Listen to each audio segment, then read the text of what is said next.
میں کسی انتقامی جذبے سے یہاں نہیں آیا. میں نہیں چاہتا کہ کوئی انتقام لیا جائے، لیکن حساب تو لینا بنتا ہے.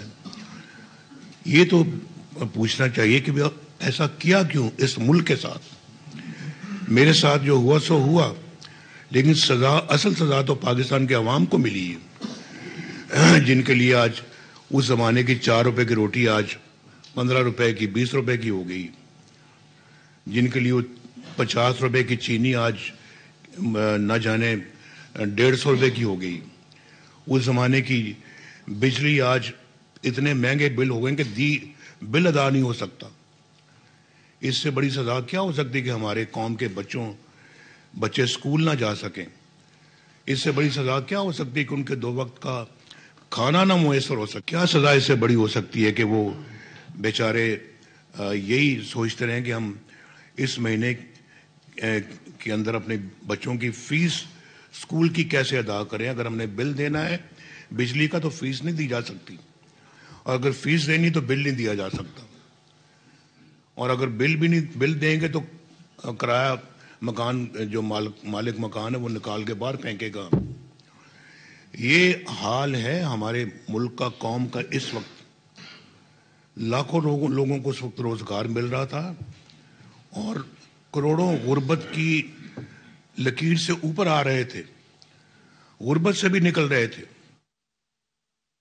سزا مجھے نہیں ملی، مجھے تو ایک فرد کے طور کے اوپر سزا ملی، ہمارے خاندان کو ملی، ہماری پارٹی کو ملی، لیکن اصل سزا پاکستان کے 25 کروڑ عوام کو ملی جو آج روٹی کو ترستے ہیں. میں نے خود دیکھا ویڈیو کے اندر کہ روٹی لوگ تقسیم کر رہے ہیں، اور 100 خواتین اور بندوں کی لائنیں لگی ہوئی ہیں صرف روٹی لینے کے لیے، مفت. پہلے ایسے منظر کبھی نہیں ہم نے دیکھے تھے، لیکن آج دیکھ رہے ہیں. اگر آپ چاہیں تو میرے فون پہ ہے ایسے، میں ویڈیوز سنبھال کے رکھ لیتا ہوں، کبھی کبھی دیکھتا بھی ہوں اپنے آپ کو یہ احساس دلانے کے لیے کہ یہ ہماری قوم کا حال ہو چکا ہے، اور ہم نے مل کے اس قوم کو اس حال سے باہر نکالنا ہے. یہ یاد رکھنے کے لیے اور یہ اپنے آپ کو سبق سکھانے کے لیے. اگر کہتے ہیں تو میں وہ اسکرین پہ میں وہ سینز آپ کو ابھی دکھا سکتا ہوں. یہ عملاً ہمارے ملک اور ہماری قوم کا حال ہو گیا ہے. تو میں وہ بات کر رہا تھا کہ میں وہاں جب وہ دوبارہ کلیپس کر گئیں، آئی سی یو میں گئیں، تو میں کورٹ پہ تھا. وہاں ایک کورٹ میں تو مجھے سزا ہو گئی تھی، اسی کی سزا میں بھگت رہا تھا. دوسرا مقدمہ جس سے کل بریت ہوئی ہے، اس کیس میں نیب کورٹ میں تھا. مجھے بتایا گیا، فون آیا کہ جی وہ آپ تو بعد میں جو کہ کورٹ میں بات نہیں ہو سکتی تھی، کہ مجھے میسج آیا جی کہ وہ دوبارہ آئی سی یو میں چلی گئی ہیں، تو آپ ذرا بات کر لیں اپنے بیٹے سے. میں نے کہا بات تو جیل میں جا کے ہی ہو سکتی ہے. جو اڈیالہ جیل میں چلے گئے، تو اڈیالہ جیل میں وہ سیدھا سپریم کے کمرے میں، اس کے باہر ہی گاڑی رکتی تھی، تو وہیں ہم اتر کے تو اس کے کمرے میں گیا. تو اس کے کمرے میں جا کے، تو یہ جیل میں یہ بھی تھی، لیکن یہ چونکہ اس مقدمے میں کورٹ میں نہیں گئیں تو یہ وہیں جیل میں تھی.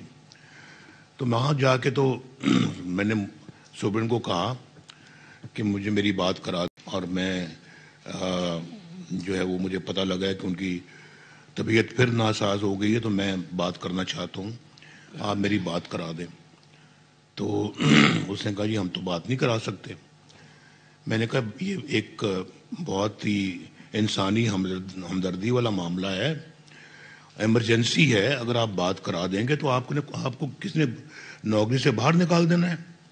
آپ میری بات کرا دیں، اور آپ کہہ دیں کہ جناب ان کی وائف بہت بیمار ایک دم ہو گئی، تو میں نے بات کرا دی، تو آپ کے خلاف کوئی ایکشن تو نہیں ہوگا.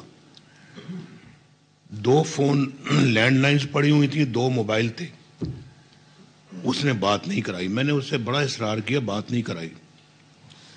تو ہمیں اجازت نہیں ہے. خیر میں پھر اٹھ کے چلا گیا وہاں اپنے سیل میں.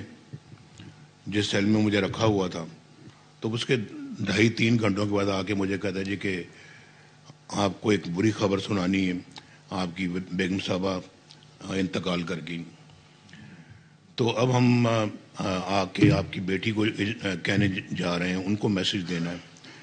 میں نے کہا بالکل آپ نہ جائیں، میں جاؤں گا، میں خود جا کے ان سے بتاؤں گا۔ تو میں پھر ان کو جا کے میں نے بتایا، تو آپ سوچ سکتے ہیں کہ بیوی یا ماں کی جو خبر مرنے کی ملے، وہ بھی جیل میں، تو انسان کا کیا حال ہوتا ہے۔